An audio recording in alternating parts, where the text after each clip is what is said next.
Thank you so much, David. Yeah, blessed to be here. And we're also blessed to be celebrating our 23rd anniversary of Kereitsu Forum. And I started Kereitsu Forum 23 years ago because my lack of discipline and expertise as an angel investor. I fortunately had an IPO and I quickly started losing my money 25 years ago. I said, there's got to be a better way that we can enjoy mind share, swarm intelligence, or group think without a vested interest. So what that means is we are based in Silicon Valley. Fortunately, our IP and what we do has traveled globally. I have interfaced with very great leadership globally. Now we're up to 62 chapters around the world. And so we share and syndicate great deal flow where it emanates from wherever it is. Can be from London, can be from Dubai. In fact, we've just opened up more chapters this last year in London, in Kosovo, and in Dubai.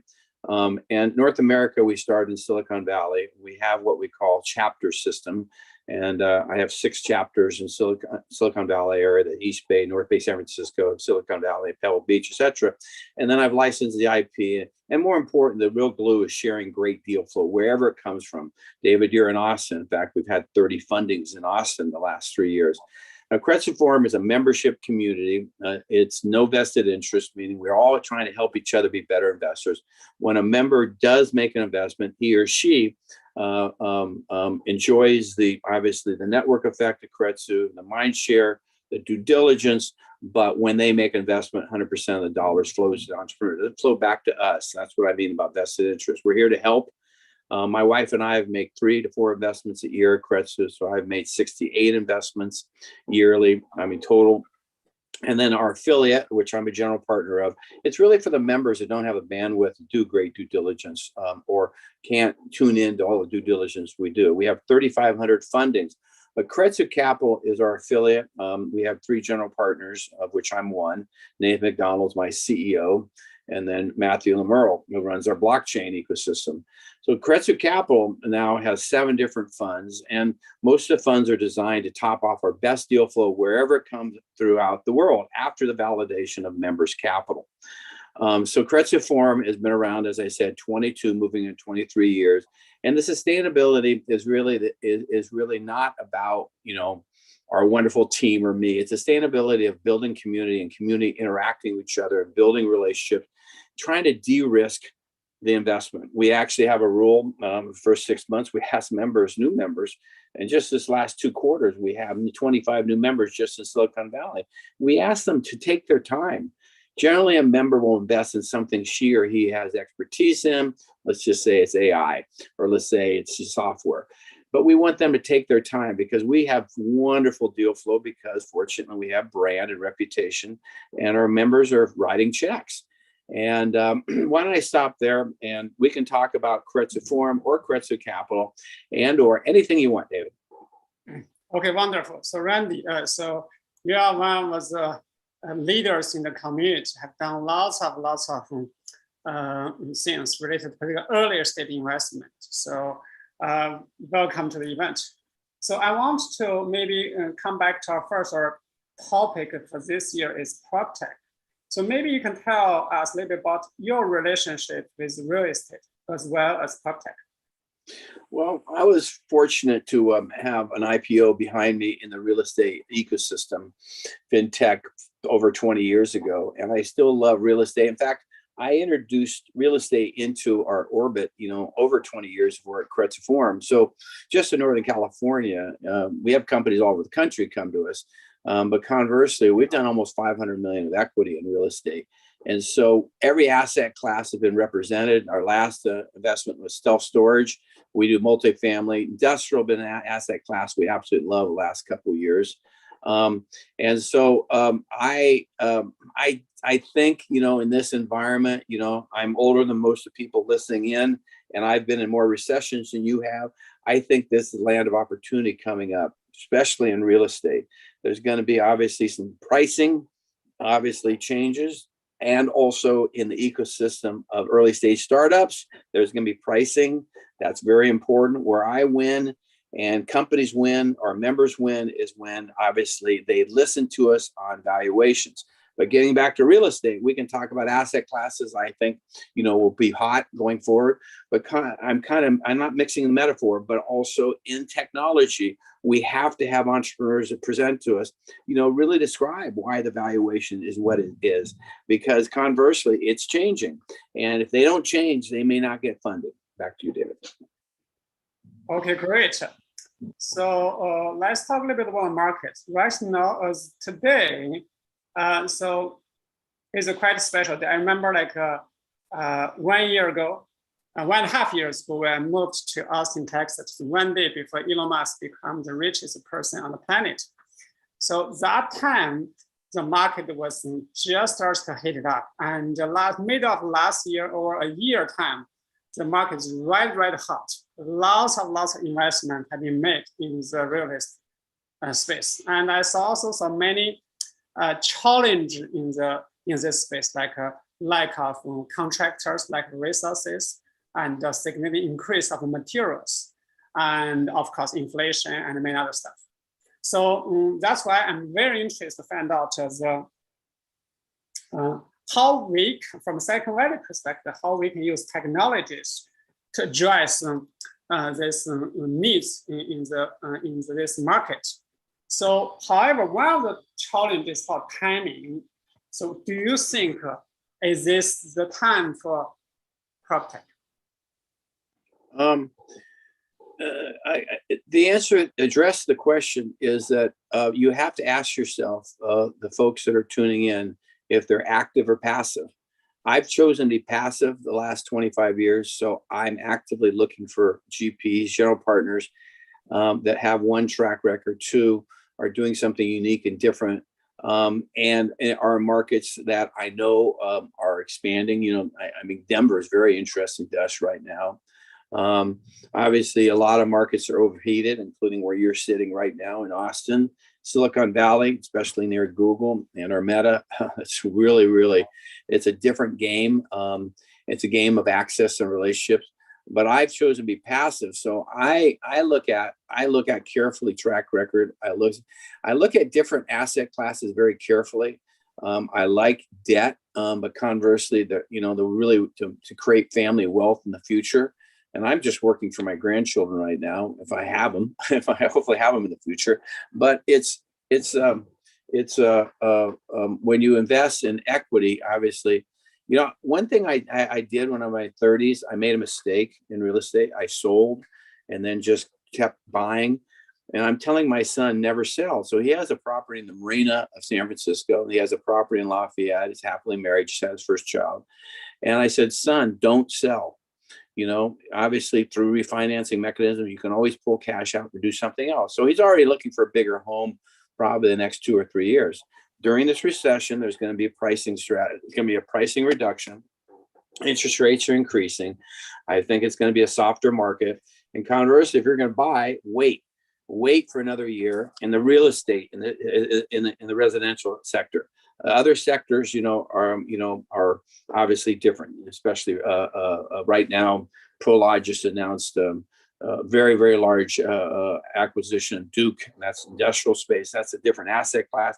But I'm just saying recessions bring opportunities. So you got to choose if you're passive or active. You're going to make more money if you're active, but you got to focus on 70 hours a week at it. But conversely, I choose general partners to be active. And I choose, fortunately, I would say I've invested 95% of the real estate's come to Kereitsu. So right now, my portfolio is about 45 investments in real estate, from mortgage funds to equity to, all the asset classes from multifamily, self-storage. So I also think that everybody listening should be diversified if you can. And so if you're in the crypto space, obviously, be diversified. If you're in real estate, be diversified. But it takes time to get there.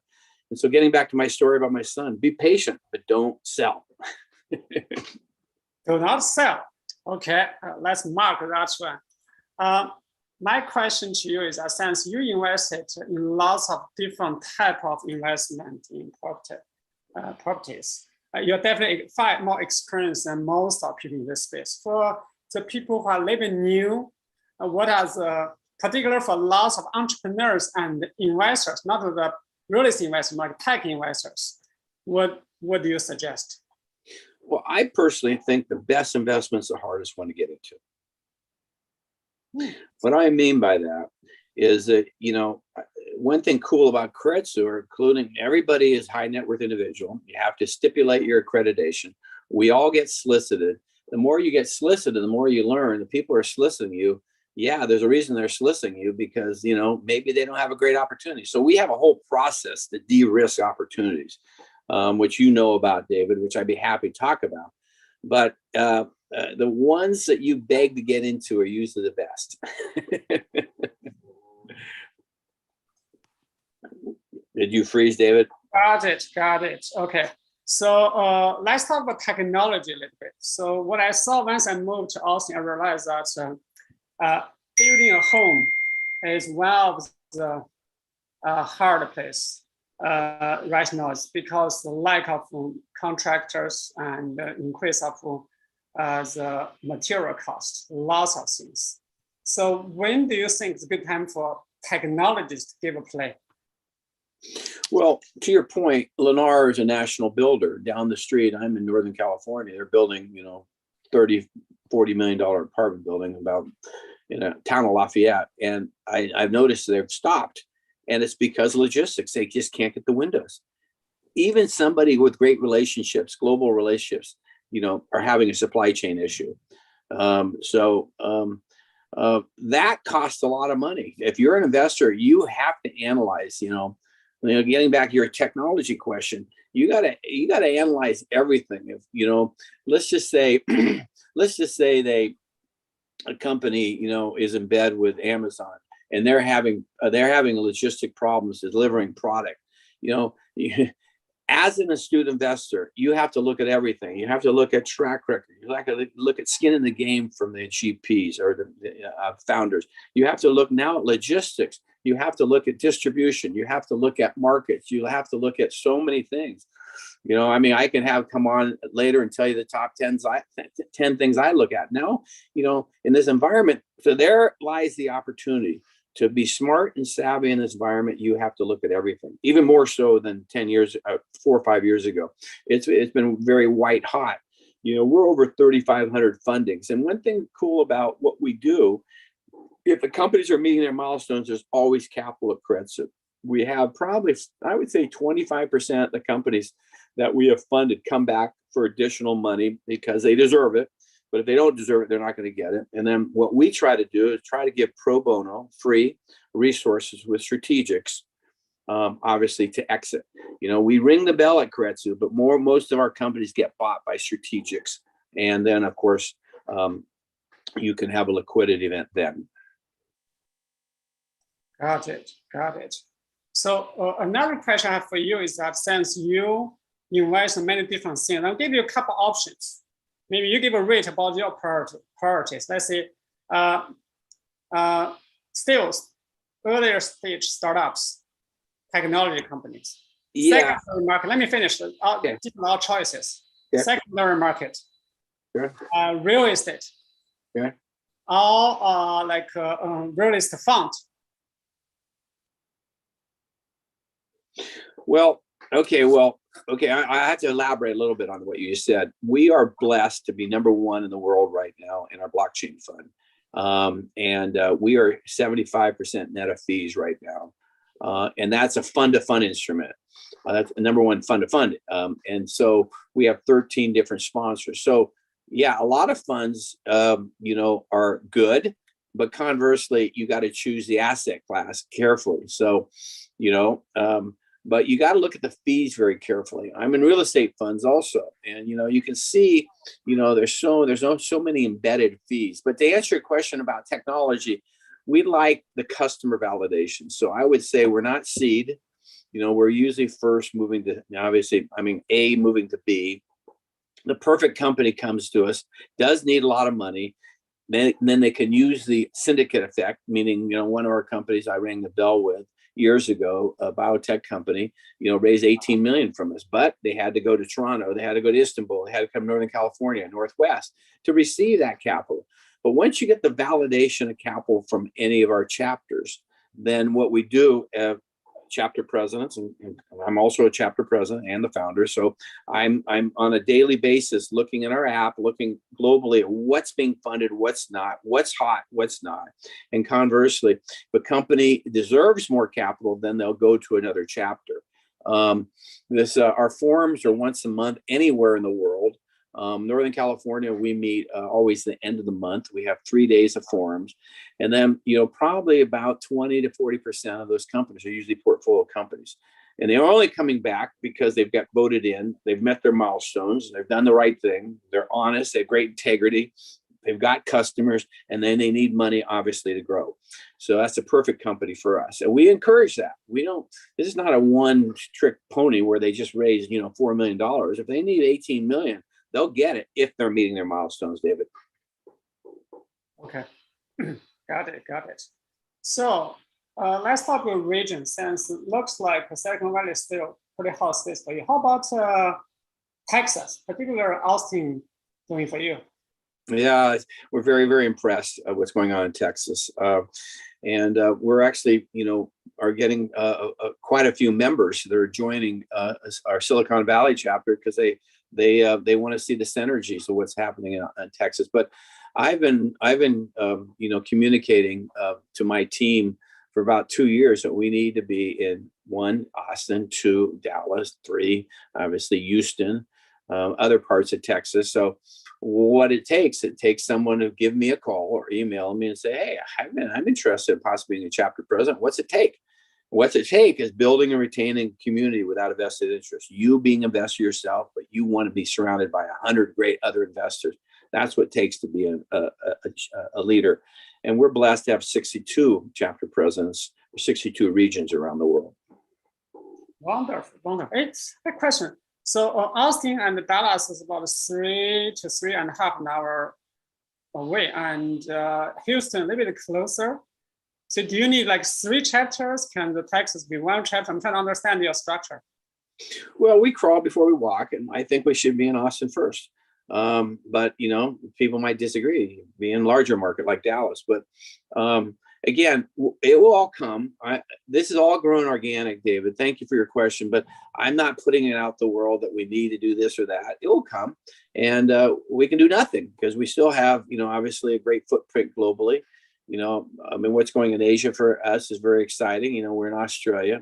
Obviously, we're opening up, obviously Dubai and Qatar. That's very interesting to us. And London is just, it's going to be probably, on fire this next year. But then again, we also look at the asset classes very carefully. Let's just say there's a major downturn in technology. Well, we also have real estate. We also have other asset classes that that are not affected by obviously the gyrating feds right now with interest rate climbing in the market. I like the public markets. I'm not ever going away in public markets. But one thing about my brokers, they always say, Randy, you're not a seller. Why do you care? And that's a way to look at the markets too. Don't sell. The problem about young kids is you guys are trading too much. Pick something you feel. Be like Warren Buffett. Be a long-term holder, and then focus on other things.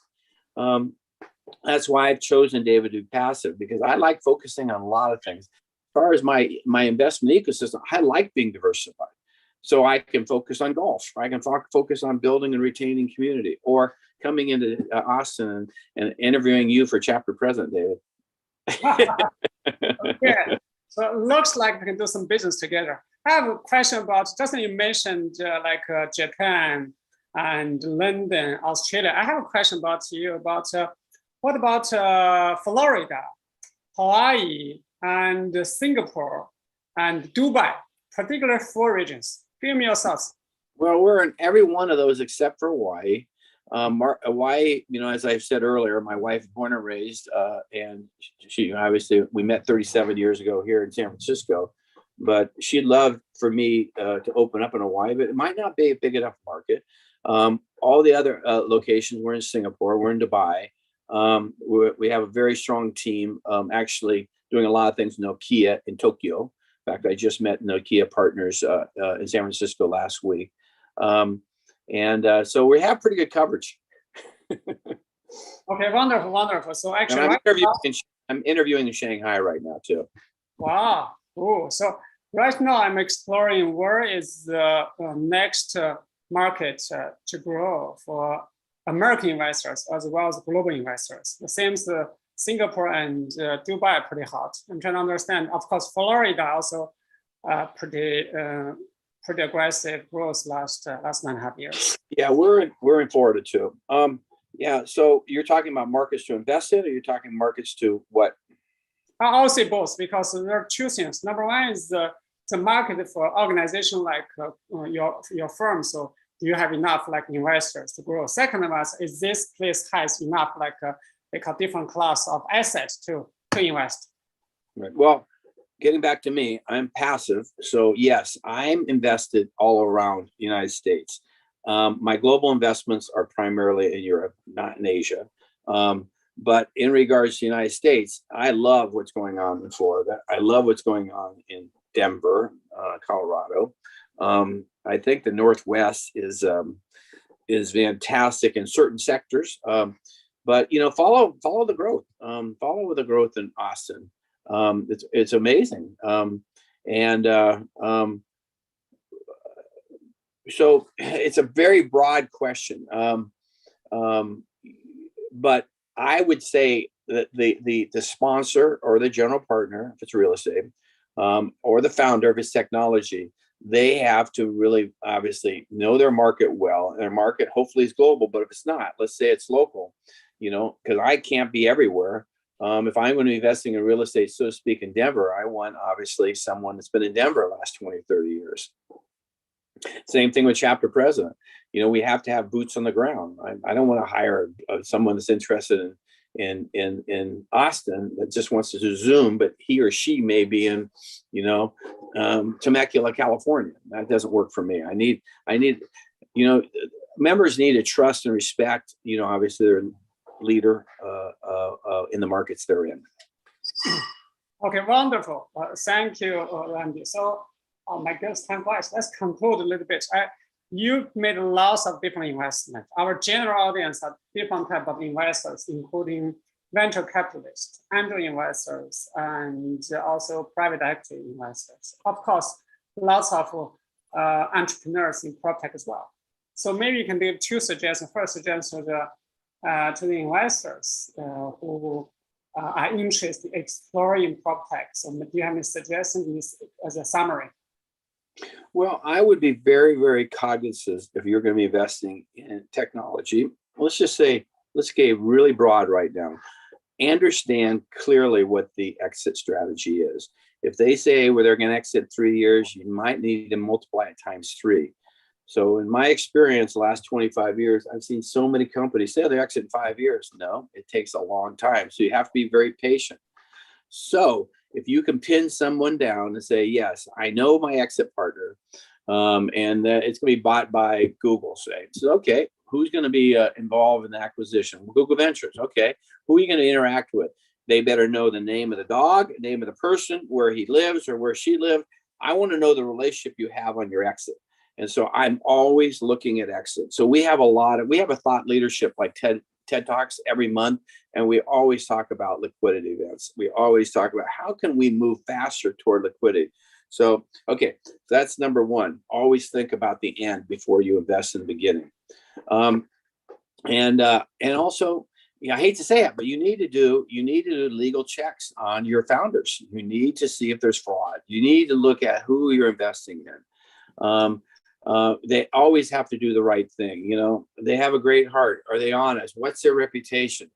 I'm looking at a company tomorrow that he only has $25,000. As a general partner in the company. I said, why? He said, well, because I was an alcoholic and I've now been in recovery for 5 years and I'm back. So am I going to give him a chance? Absolutely. But I want honesty from anybody I invest in. I want honesty. Do you have any hiccups in your past? Do you have any issue? Who are you? Because yes, when push comes to shove, are you going to be working smart 12 hours a day? Are you going to be lazy? Communication is very important. It's fascinating. I'm now up to 225 investments. And it's fascinating when they say they're going to communicate and they don't. So I'm always stressing communication, obviously liquidity events. And also more importantly, ask for resources. So if you're an entrepreneur pitching, one thing great about Kereitsu Forum, we have a lot of age like me. We've been around the block. Ask for a resource. You want to be introduced to the Department of Energy. Well, we have contacts there. Livermore National Lab. We have a general partnership with the labs in America.